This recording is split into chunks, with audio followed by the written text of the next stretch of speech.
Welcome to the Pathways to Wellbeing podcast. On today's show, we are joined by a special guest, Amy, who will be sharing her insights on the topic of green living. This is an important subject for anyone who wants to learn more about reducing toxins in their environment, choosing healthy, organic food, and living a more holistic and balanced life. Amy will take us on her personal journey from city living to becoming an advocate for sustainable and healthy lifestyles. I do hope you enjoy the conversation for today, and if you would like to support Sacred You, please hit that subscribe button, give us a like, or check us out at www.sacredu, that's the letter U, .love for more valuable resources. Have a beautiful and fantastic day.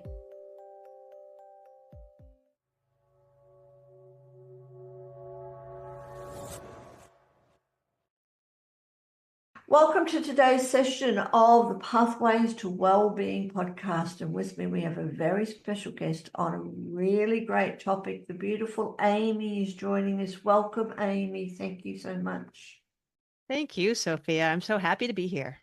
I'm glad that you are, because I'm really excited about your topic, and that is all about green living. It's something that I really try and live by, because I also am aware of all the toxins in the world that affect our body. But I'd love to start with you and tell us about your journey and what inspired you to really take up the path of green living and sharing it with the world. Sure. So I had a fairly unusual childhood growing up in New York City, and it was not at all what I wanted. I dreamt of living on a farm in Vermont, which is what I currently do.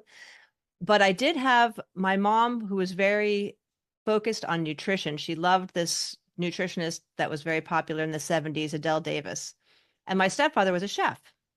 And so every time I could, I got out of the city and went anywhere where there was nature, always loved nature, animals.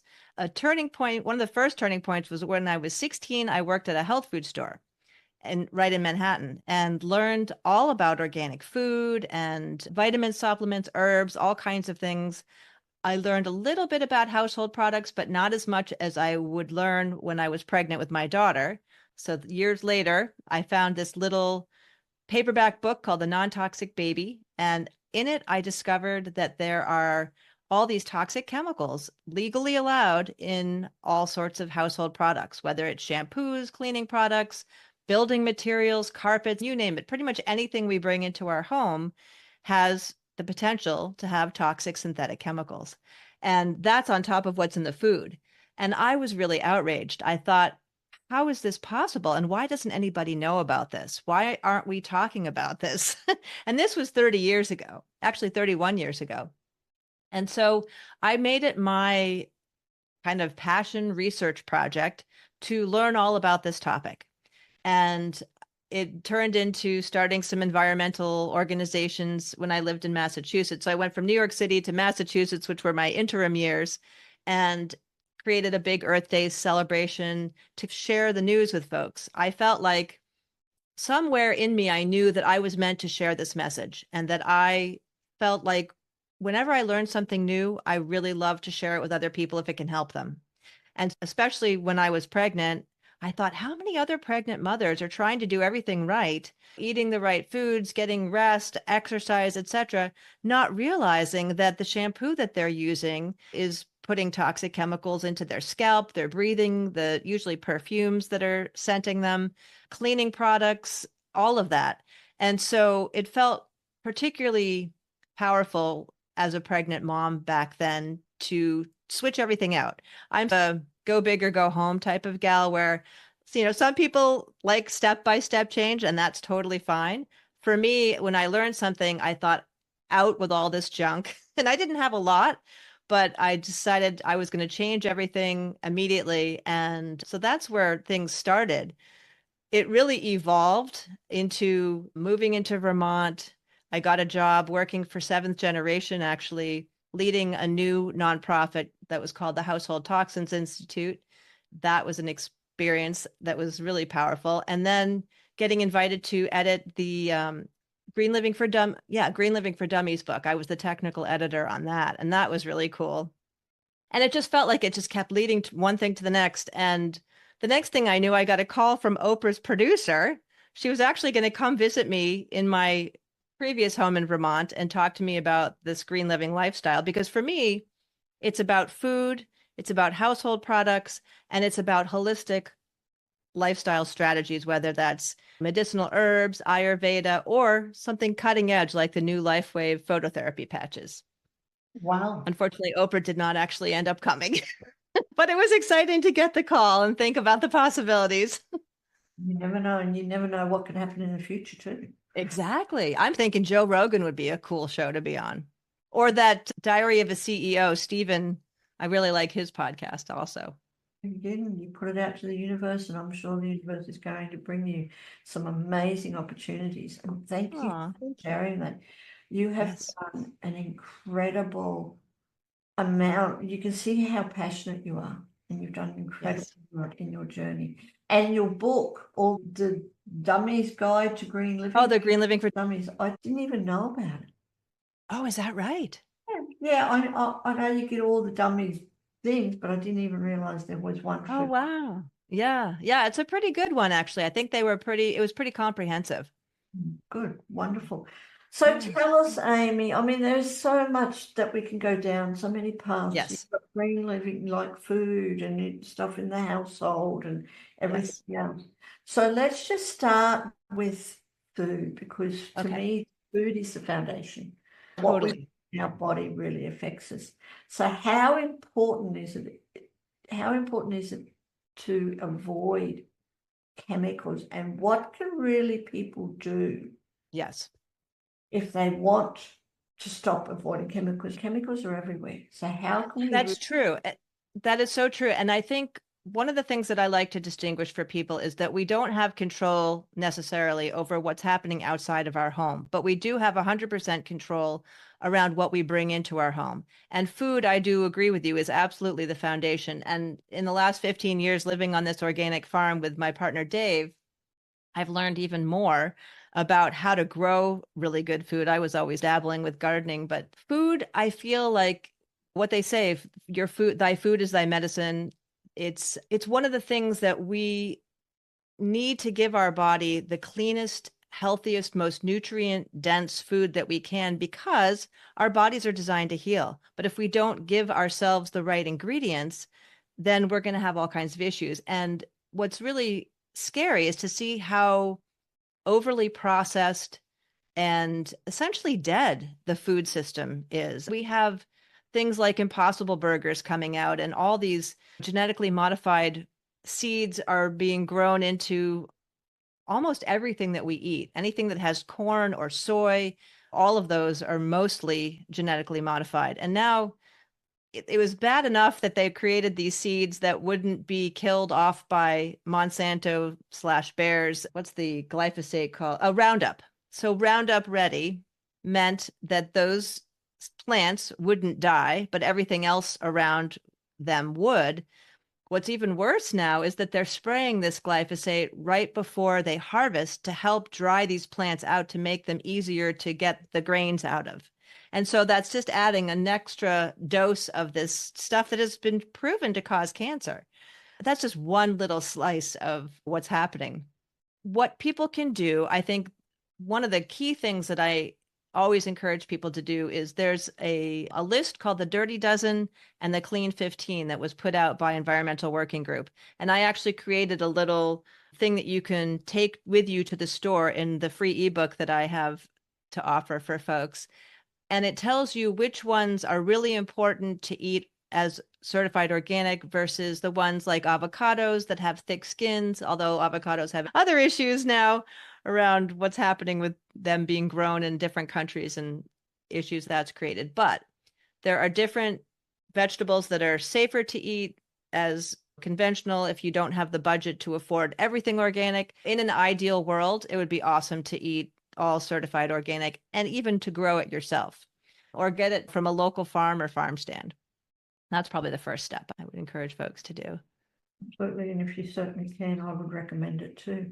Can you Yes. just explain the difference, if you can, the difference between organic food Yes. compared to chemical free and the Oh, that's interesting. impact Yes. that has on the body? Yeah.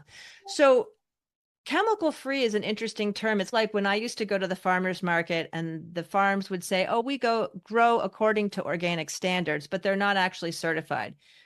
On our farm, we're certified, which means that we go through this whole process of everything being documented, all the seeds, all the yields of everything, whatever inputs we're using as far as fertilizer. We use things like dehydrated chicken manure or a seaweed fish emulsion or compost or cow manure. What's I'm not sure exactly what people think they mean by chemical free. I don't know if that's the same as moving towards organic, but I'll tell you the difference between conventional. So, conventional, the biggest thing to know is that conventional food is grown in soil that is essentially lifeless. Compared to an organic farm, the soil is full of these beautiful microorganisms. It's a living soil. And your whole goal as an organic grower is to feed that soil so that those microorganisms will break down the nutrients and give that to the plants that you intend to plant. There's all kinds of other techniques like you move the crops around so you don't grow the same thing in the same place every year because you don't want to have those pests that were attacking your corn hanging out in the soil waiting for next season's corn. So you move it around. You also have fields that were not in true production in the sense that you would plant something like in our neck of the woods, we're in Vermont, we would plant winter rye and that dies when it's frost and then it comes back again in the spring and then it gets turned back into the soil. So that's essentially a green manure. And then you're also very interested in growing things that attract pollinators because a lot of our food requires pollinators. For example, strawberries. You can't grow strawberries unless they pollinate. So what's happened in different years where the weather's been wacky, we'll have strawberry blossoms, but the pollinators haven't arrived yet. So we've actually had to pollinate them ourselves using feather dusters to spread the pollen from one plant to another. All of this is very different on a conventional farm. Conventional farms typically have one crop. They're using petroleum-based fertilizers, which are very fast acting, whereas the ones on organic farms tend to be a slower release. They use a lot of weed herbicides like glyphosate to kill off the undesired plants that will inevitably grow around the desired plants. No matter how much you weed by hand, it's a balance on an organic farm. You weed to the point where the plant that you've planted gets large enough that the weeds around it aren't going to take the sunlight or eat too many of the nutrients that you want to use for your intended plants. But in a conventional farm, they just spray it with a dose of herbicide and those plants just die off and it's very quick and easy as opposed to having to hire people to hand weed. So there's a lot of different things that are very different. And so the end result is on an organic farm, you have a much more nutrient dense food, which means that you have more vitamins and minerals in that food. There's more life to it. I don't know if folks notice when you go to a supermarket and you look at the produce that's supposed to be fresh that's on the shelf, oftentimes, at least in the US, it's a week old from the time that it was picked to the time that it's put on the shelf. Whereas if you're going to a farm, it's usually picked that morning, maybe the day before. So you're getting the nutrients that are in that plant in their highest content versus maybe you're getting 30% nutrients in that stuff that's in the supermarket and maybe even less if it's conventional versus organic. Does that answer the question? Yeah. It does. And I don't know about in America, but in Australia, and we have our farmers markets, and I totally agree with you about getting stuff at the supermarket. For us, it takes a lot longer than a week. Stuff could be it's shipped in or flown in from other countries, and it can actually be months old. Oh my goodness, really? Yes, because that's the way they produce them, and they Wow. spray them with things to keep them looking fresh. Yes. Yes. That's a really important point, Sophia. So there's a lot of things that are happening in stores, and I've heard that it even happens with organic products, that they are spraying things on in some stores, spraying chemicals on to make the food appear fresher. And it's even things like ultra pasteurized. One of the things that really bugs me is organic dairy.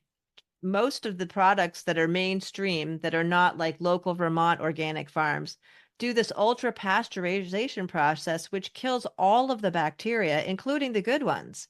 And so that you can't make cheese out of any milk that's been ultra pasteurized or cream. So there's all these different things that are benefiting the manufacturer as opposed to us consumers. But one thing I would recommend if I were living in Australia, if you can, is to get the frozen certified organic stuff, because that at least would be flash frozen at ultimately the peak of its freshness versus you're just eating fiber at that point when it's a month old. You're not really getting a whole lot of nutrition. Totally agree with you. Totally. Yeah. But personally, I try and get as much as organic as possible and love our farmers markets. I That's totally love wonderful. and things because you're also supporting local growers. Yes. Especially in a time, and I'm assuming that like this is for the whole world, we're going through a huge change and everything is the cost of everything is rising. So we go to the markets where things are generally cheaper, but we're also Right. supporting local growers to help them as well. Yes. Do thoroughly recommend that. And Yeah, what because really it's a vote. It's a vote for more of that, right? Everything we spend our dollars on is basically saying to that entity, we want more of this. yes, totally. Yeah. And that's why it's not why it's there. The farmers do a lot to produce their quality produce Yes. and bring it to the markets, and we're there to help them support it so it can keep on going. Yes. Agreed. And what about the home? There's so many chemicals that people There use. are. There But are. yeah, tell us about some of the household products that are really the most harmful ones. The most harmful. So things that have chlorine bleach in them, that's a big. And I have to say, I've been doing natural laundry cleaning for years, and you have to tolerate a little less white and a little less, or tolerate a few more stains, because I find that even the hydrogen peroxide bleach alternative does a decent job, but it's not necessarily going to do the same thing as Tide and Clorox. If my sister would not give up her products because she likes her things really pristine. So Clorox and any kind of sodium hypochlorite is pretty bad stuff. There's so many different chemicals in particularly beauty care. One of the worst things is anything that has a fragrance or a perfume. One of the worst offenders is air fresheners. Those plugins that are on 24/7 are so nasty, and you're breathing them, and part of them, some of them have nerve deadening chemicals so that you don't even smell anymore. It makes it seem as though it's fresh, but it's you just can't smell the chemical or the scents in your home. Any of those air fresheners I would get rid of. Perfume, definitely not a good thing unless it's a pure essential oil. There's some really lovely things that have like amber oil, and there's some good companies that are selling naturally fragrant herbs and plant oils that are quite nice. Gosh, there's so many different things. Think about whatever you're using for laundry, for example, is what you're wearing on your clothes and it's in your bed sheets and pillowcases and all that. So that product is with you 24/7. So I think about the things that we're exposed to on a daily basis, and nobody's really looking at the cumulative effect of all of these different things that we're subject to. And I think that's one of the problems is that some people will say, "Oh, I've been using all this stuff for years and I'm fine." But then they don't really think about the fact that maybe they're on two or three pharmaceuticals because they have these different symptoms that they're trying to get rid of and they don't know what's causing it. They go to the doctor, says, "Here, take this pill," and then maybe it makes the symptom disappear. My philosophy is I'd much rather understand what's causing the problem and fix that at the core. I don't want to take pharmaceuticals. I try to avoid doctors as much as possible.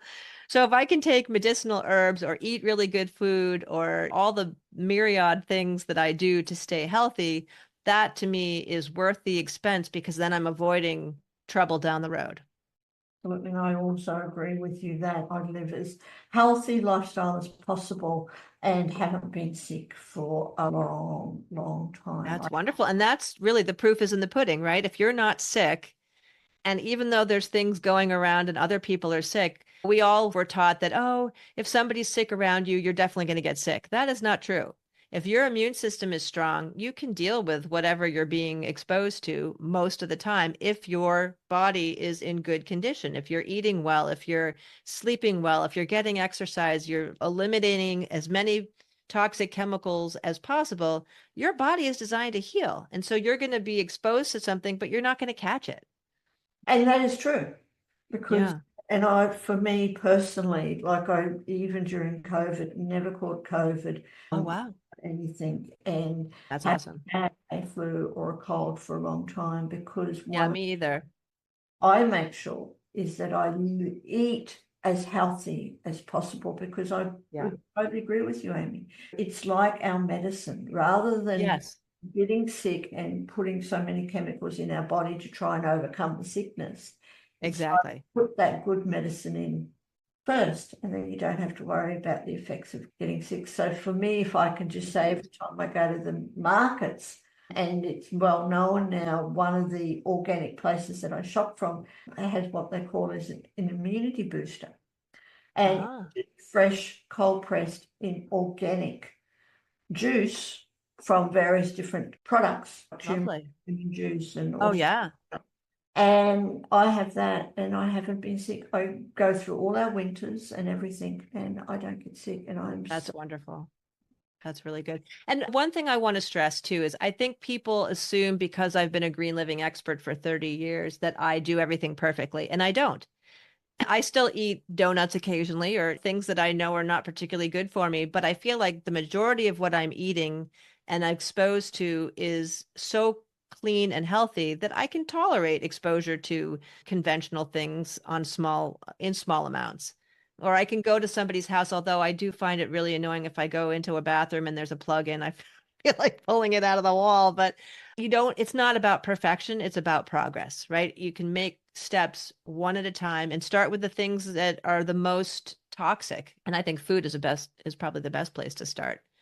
it is, it is. And what Yeah. about in your home? Like besides removing, unplugging all the air fresheners for anyone who's got air Yeah. fresheners, not spraying them, what other things, what are the small steps that people can take? Yeah. So something small and it's a little bit more expensive probably, but if you paint your walls, let's say, there are now so many more choices than there were that you can buy these no VOC organic compounds, no VOC paints. And those are the kind of paints that you can actually paint a room and sleep in it that night and it's not going to irritate you. So that's one small thing. I think swapping the laundry soap into something non-toxic. I'm using something called Molly's Suds right now that I like. It's a powder, but there's also the little sheets. Clean People's another brand that I've used that's good. I like the unscented because I feel like the one that's scented has a little bit of a strong smell. But those things are small changes that you can make, and that's something like I said earlier that you're exposed to 24/7 between your clothes and your bedding. Things like if let's say you have an old carpet and you want to get rid of that and you're thinking about what to replace that with, there are some natural fiber rugs, but the thing about rugs is that it not only has toxic chemicals that outgas into your air, but if you wear your shoes inside your home, anything you track is going to come in and get into your rug. And rugs also can hold mold and mildew. So that if you're at a point where you're thinking about replacing a rug, you might consider doing something different as take if you have solid wood floors, you don't even need a rug necessarily unless you want one because it looks attractive. But take off your shoes at the door. You don't have to track the stuff in with you. So that's one other idea. It doesn't There's a stay. lot. I go into all of this stuff in this course, these green living courses that I've got, step by step and product recommendations and all of that good stuff to make it so much easier than when I was trying to figure it all out on my own. Absolutely. And thank you. And of course, for your courses, for anyone who is watching or listening to this podcast, please do click on the links below and check out everything that Amy has to offer, her website, all her courses, her freebies. Sign up and download Amy's ebooks. And thank you for offering that, Amy. Absolutely. My pleasure. Thank you. And I'd love to know, Amy, within your life, we live in a world where chemicals and artificially produced stuff and everything else is so normal. We are inundated Yes, with chemicals and processed. I cannot believe you go to the supermarkets now and this processed stuff they say that if your grandmother didn't know about it, you don't eat it because it's so processed. exactly. And these quick fix meals and everything else, which Yeah. not be full of any nutrition. But in this world, and as a green living expert, okay, what Mhm. challenges do you have and how do you overcome them? What challenges do I have? I'm fairly lucky as far as options for where to shop because of where I live. I know that not everybody has that opportunity. And so, one of the things that I think if you haven't grown a garden, or let's say you don't have land, one of the things you can do is get a small hydroponic system. There are these little growing systems that just use water and nutrients, and you can grow them in your living room or you can grow them in a basement if you have grow lights.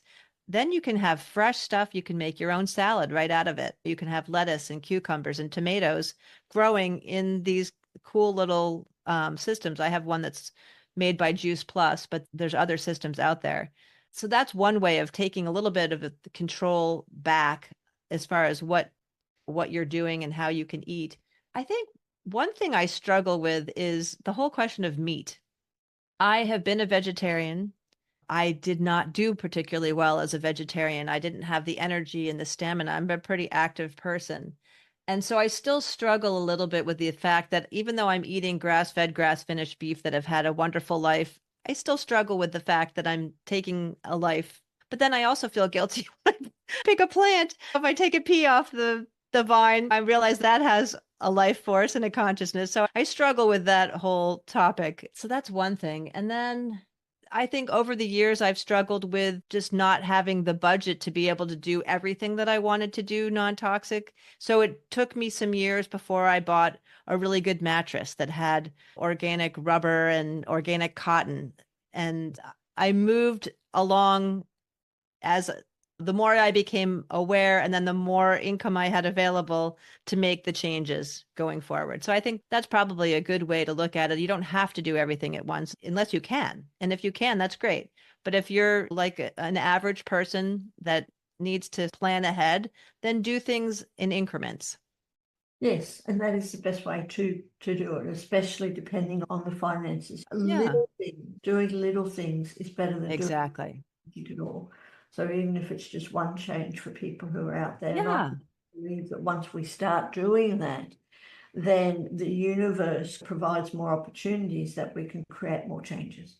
Exactly. And then there's simple things too that you can do that don't cost a lot of money. So I feel through advertising, we've been told that we need all these different cleaning products to clean our home. And I pretty much clean with organic Castile soap and Bon Ami. I don't even use vinegar on glass because I can just take a damp sponge and it does the same job. But you don't really need a lot of these chemicals. And soap and water, even just for cleaning your hands, you don't need antibacterial soap. In fact, they've shown that's actually quite dangerous, but soap and water kills a lot of germs. And so I think there's simple things that we can be doing that are pretty cheap. I use the same Castile soap for bathing that I do for cleaning. Thank you for sharing that. And tell us, Amy, with your work and everything that you're doing, what are some of the most rewarding aspects? What brings you joy? Oh gosh, a lot of different things. So in the summer season, I help run our farm, but I also lead these really fun food and farm tours. And one of the most satisfying things for me is when I have people that have come to the farm that know nothing about organic or very little, and to see their joy and experience of picking something off the plant and eating it and thinking, "Oh my gosh, this is what this is supposed to taste like."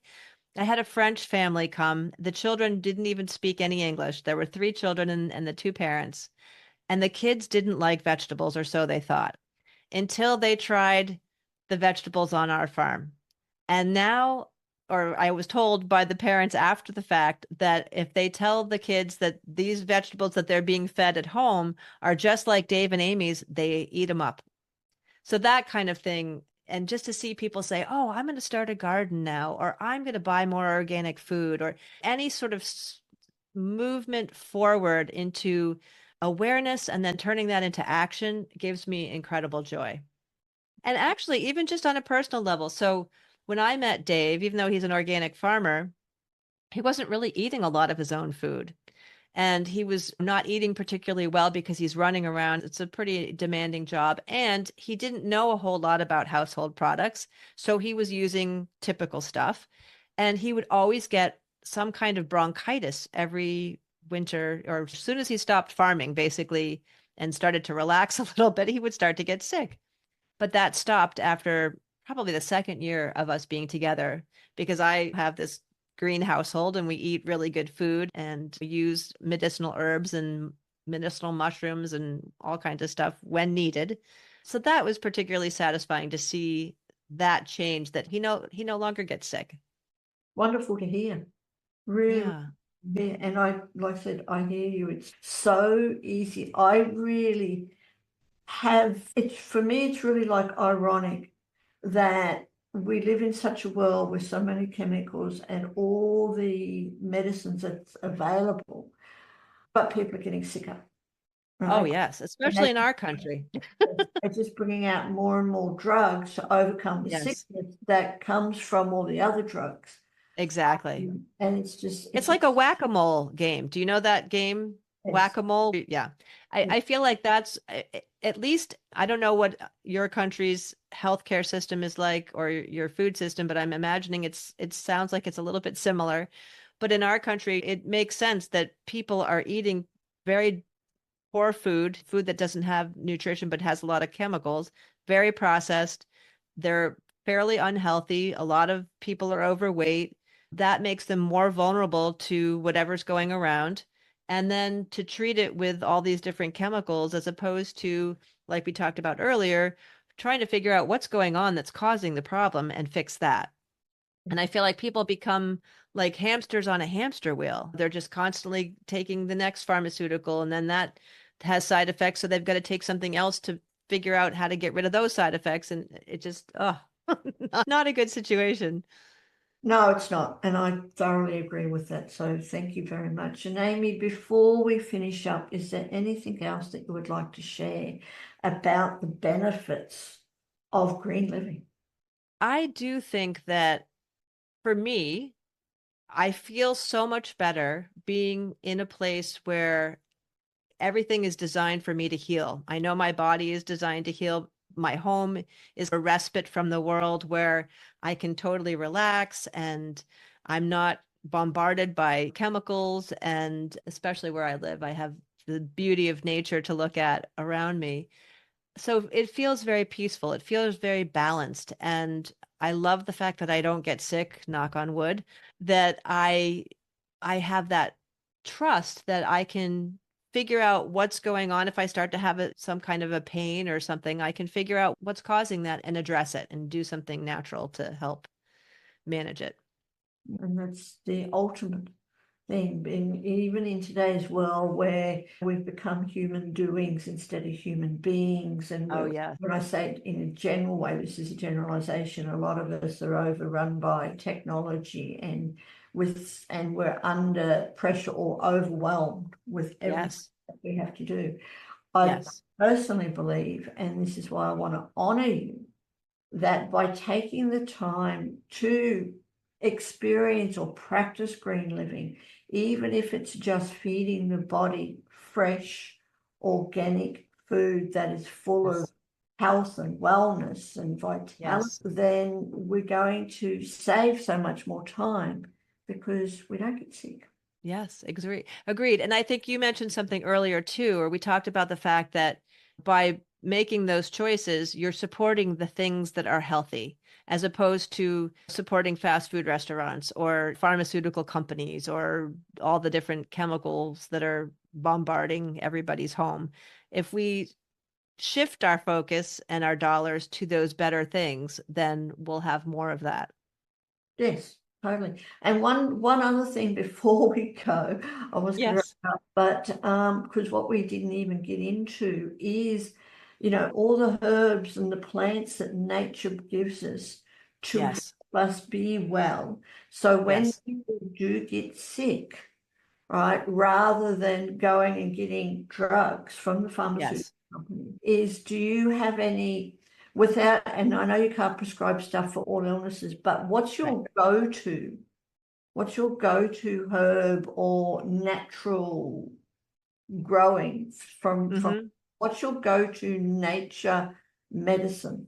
So I think for building an immune system, I really like medicinal mushrooms and usually a blend of at least reishi and lion's mane and chaga. So products that would have those mushrooms in them. And I've gotten ones from my particular favorite company is the one that Paul Stamets, who's like a mushroom guru, his company is Fungi Perfecti. I really like their products. So that I take in a tincture. There's also local producers that make organic mushroom extracts. I think those are quite good. Excuse me, medicinal herbs. I even grow echinacea, which is that purple cone flower. You can make that into an extract, which is very good for boosting the immune system. Teas are even wonderful. I think you mentioned too, turmeric or curcumin is a wonderful anti-inflammatory. Even things like adding ginger. I make a salad dressing that has ginger and garlic and balsamic vinegar and olive oil and tamari and a little maple syrup and the garlic and the ginger. And it's people go crazy for that salad dressing. And it has those nice healing medicinal properties. Even something called fire cider. If anybody's ever tried that, that's a wonderful thing with apple cider vinegar and fresh ginger and garlic and turmeric and onion. And there's different recipes, but that's a wonderful tonic to take. And you can make that yourself. Yes, you can, or Yeah. it's available at a lot of local markets, the fireside Yes. in community booster, or even if it's just apple cider vinegar personally. Yeah. Apple cider vinegar by itself. And I'm actually going to start taking it at bedtime because I just heard a podcast talking about the benefits of it. And I forget now what they were. But I remember thinking, oh, I should take a tablespoon of apple cider vinegar and a little water before bed because of whatever it was supposed to do for me. But Apple cider vinegar is very good for immunity. I drink it all the time. yes. And regulating blood sugar. That's the other thing I think it does. And I think it's also supposed to help with weight loss. But for me, it just helps me drink more water. And Oh, for no kidding. even if you have clean, fresh, filtered water, not everyone likes the taste of water. Where what I found is by putting apple cider vinegar in my filtered water Huh. is so much more of it. It's Oh, that's interesting. Wow. Okay. That's cool. that's for me. So I start my day off with apple cider vinegar and drink it all day. Thoroughly recommend it. So again, Wonderful. thank you, Amy, so very much for coming and My joining us pleasure. on the podcast to well-being, because the pathways to well-being, this is what it's all about. When we live a clean, healthy lifestyle, we are well Yes. in all Yes. aspects of our life. I agree. So thank you ever Absolutely. for joining us. Thank you. It's been an honor. My True. pleasure. Thank you. What a wonderful conversation with Amy, all about green living. If you'd like to know more, please do click on the links below and check out all of Amy's tips and techniques for her lifestyle. And while you're there, you are welcome to leave us any feedback or comments as well.